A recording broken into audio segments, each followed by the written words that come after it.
Hi hello வணக்கம். Captain புகழ் பாடும் மன்னமாக நம்ம தொடர்ந்து அவர் நடிச்ச படங்களை திரைவிமர்சனம் பண்ணிட்டு இருக்கோம். அதன் வகையில இன்னைக்கு 32வதா வெளியான சபாஸ் இந்த படத்தை பத்தி பார்ப்போம். இந்த படத்தோட டைரக்டர் யாருன்னு பாத்தீங்கன்னா ராமநாராயணன். மியூசிக் யாருன்னு பாத்தீங்கன்னா சங்கர் கணேஷ். இந்த படத்துல விஜயகாந்த், சசிகலா, வினு சக்கரவர்த்தி, ராதா ரவி, எஸ்.எஸ். சந்திரன் சொல்லிட்டு ஒரு பெரிய கேங் நடிச்சிருப்பாங்க இந்த படத்துல.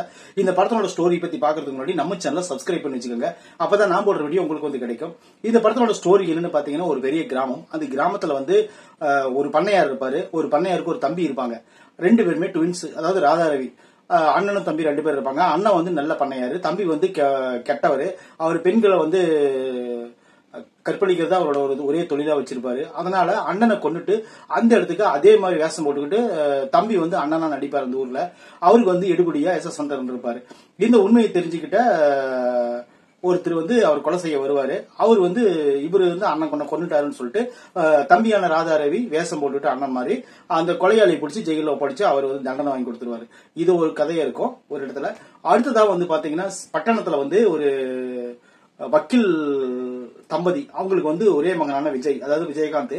அவர் என்ன பண்ணுவாருன்னு பாத்தீங்கன்னா கிராமத்துக்கு வருவாரு. கிராமத்துக்கு சுத்தி பாக்குறதுக்கு வரும்போது என்ன ஆகுதுன்னு பாத்தீங்கன்னா அங்க சசிகலாவை பார்த்து காதல் வயப்படுறாரு. அவங்க பேரு செண்பகம். அவங்கள பார்த்து காதல் வயப்படுறாரு. காதல் வயப்பட்ட உடனே அவங்கள மறக்க முடியாம அப்பா கிட்ட போய் இந்த காதலை சொல்றாரு.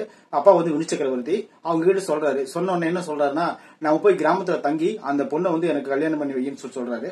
சொன்ன உடனே வினு சக்கரவர்த்தியும் விஜயகாந்த் சார் ரெண்டு பேரும் என்ன பண்ணுவாங்கன்னா அந்த கிராமத்துக்கு மாறு வேஷத்துல போவாங்க. குடுமி வச்சுட்டு அவங்க போய் அந்த ஊர்ல தங்கி இருந்து அந்த ஊர்ல அந்த பொண்ணை மேரேஜ் பண்ணி முடிக்கிறதா கதை. இடையில இவங்க அம்மா என்ன பண்ணுவாங்கன்னு பாத்தீங்கன்னா வெளிநாடு போயிட்டு போறோம்னு சொல்லிட்டு போனவங்க அந்த கிராமத்துல இருப்பாங்க. இவங்களும் அதே கிராமத்துல ஒரு நிலம் வாங்கி அந்த இடத்துல விவசாயம் பண்ணிட்டு இருப்பாங்க. அந்த அம்மா இவங்க காட்டிலேயே அவங்க ரெண்டு பேரும் வேலை செஞ்சுட்டு இருப்பாங்க. அந்த மாதிரி கிரியேட் பண்ணிருப்பாங்க. இது ஒரு நம்பும்படியான கதை இல்லதான், ஆனா காமெடிக்காக இந்த கதை எடுக்கப்பட்டிருக்காங்க. ராமநாராயணன் சார் இந்த படத்தை ஒவ்வொரு பிரேமா செதுக்கியிருக்காருன்னு நம்ம சொல்லணும். அந்த அளவுக்கு ப்ராப்பரா இந்த கதையை ஒரு நேர்கோட்டுல சொல்லியிருப்பாரு அந்த கதையை.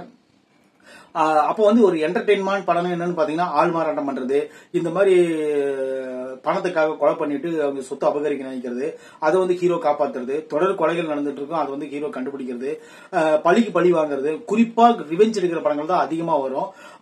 இது அது போல இல்லாம இது ஒரு பண்ணையார் எதிர்த்து பட்டணத்திலிருந்து ஒரு வக்கீலோட பையன் அந்த ஊர்ல பண்ணையாரோட தங்கச்சியை லவ் பண்ணுவாரு. அவங்க பண்ணையாரோட தங்கச்சிய அவரோட அனுமதியோட எப்படி கடைசியா கல்யாணம் பண்றாருன்னு ஒரு கிரியேட் போயிட்டு இருக்கும். அதுக்கப்புறம் பாத்தீங்கன்னா ராதாரி இன்னொரு வேலை செஞ்சுட்டு இருப்பாரு. என்னன்னு பாத்தீங்கன்னா ஒரு நந்தவனம் அப்படிங்கிற ஒரு இடம் இருக்கும். அதுல பூப்பறிக்க பெண்கள் வருவாங்க. அவங்கள அவர் சீரழிச்சிருவாரு. அவங்க பெண்கள் சொல்ற ஒரே சாட்சி என்னன்னு பாத்தீங்கன்னா அந்த எங்களை கற்பழிச்சவனுக்கு 6 விரல் இருக்கும் அப்படின்னு சொல்லுவாரு. ஆனா ராதாரவி தான் உண்மையிலே கற்பழிக்கிறவரு. ஏன்னா அவருக்கு ஒரு விரல் ஒட்ட வச்சுட்டு போய் கற்பழிக்கிறதுல சொல்லும் போது காமெடியா இருக்கும். பாத்தீங்கன்னா உங்களுக்கே அந்த சீன்லாம் உங்களுக்கு ஓரளவுக்கு நல்லா அப்பெல்லாம் இதை நம்பி பாத்துருக்காங்க. ஆனா இப்ப பார்க்கும்போது கொஞ்சம் கிரிஞ்சா இருந்தா கூட பழைய படங்கள்ல இப்படி எல்லாம் இருந்திருக்குன்னு சொல்லிட்டு நம்ம ரசிக்கும்படியா கொடுத்திருக்காங்க. இன்னொரு விஷயம் என்னன்னா குடுமி வச்சுக்கிட்டு விஜயகாந்தும் வினு சக்கரவர்த்தி இருக்கும்போது அவங்க அம்மாவுக்கே அடையாளம் தெரியாது. அதாவது இவரு தான் நம்ம வீட்டுக்காரர்னு சொல்லிட்டு வினு சக்கரவர்த்தி நம்ம வீட்டுக்காரன்னு சொல்லிட்டு அவங்க மனைவிக்கே அடையாளம் தெரியாது. இவர் தான் பையன் சொல்லிட்டு அவங்க அம்மாவுக்கு அடையாளம் தெரியாது. இன்னொரு குறிப்பான விஷயம் என்னன்னு சொன்னா இந்த படத்துல ஒரு சூப்பரான ஒரு கேரக்டர் யாருன்னு பாத்தீங்கன்னா காந்திமதி. அவங்க ரொம்ப வருஷமா கல்யாணம் ஆகாத தன்னோட மாமனுக்காக வெயிட் பண்ணிட்டு இருக்கிற கேரக்டர். வினு சக்கரவர்த்தி தான் அவங்க மாமன் சொல்லி தெரிஞ்சுக்கிட்டு அப்படி ஒரு கிரியேட் பண்ணி தான் உள்ள வருவாங்க ஊருக்குள்ள. அப்புறம் அந்த அம்மாவோட காமெடி ஓரளவுக்கு நல்லா ரசிக்கும்படியாவே இருக்கும் இந்த படத்துல. குறிப்பா இந்த படத்துல நம்ம சொல்லணும்னா ராதாரவி சார் சொல்லணும். அவர் ராதாரவி இந்த படத்துல அப்படி ஒரு குரல் மாடுலேஷன், பாடி லாங்குவேஜ் சொல்லிட்டு ஏகப்பட்ட விஷயங்கள் இந்த படத்துல பண்ணிருப்பாரு. சபாஸ் படம் நீங்க பாத்தீங்கன்னா கண்டிப்பா நீங்க ஒரு என்டர்டைன்மெண்டான படம், நீங்க பார்த்து ரசிக்கும்படியா இருக்கு இந்த படம். எஸ்.எஸ். சந்திரனோட கேரக்டர் அந்த அளவுக்கு சூப்பரா இருக்கும். இந்த படத்துல எல்லாமே ப்ராப்பரா சூப்பரா நல்லா செதுக்கிருப்பாரு இந்த படத்தை ராமநாராயணன்.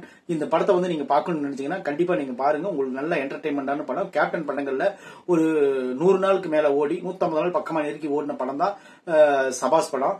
இந்த படம் ஒரு ஹிட்டான படம். இந்த படத்தை பாத்தீங்கன்னா நீங்க என்ஜாய் பண்ணுவீங்க. கண்டிப்பா நம்ம சேனலை சப்ஸ்கிரைப் பண்ணி வச்சுக்கோங்க. அடுத்தது 33வது நாளை உனது நாள் அப்படிங்கிற படத்தை நாளைக்கு பார்ப்போம். தேங்க்யூ.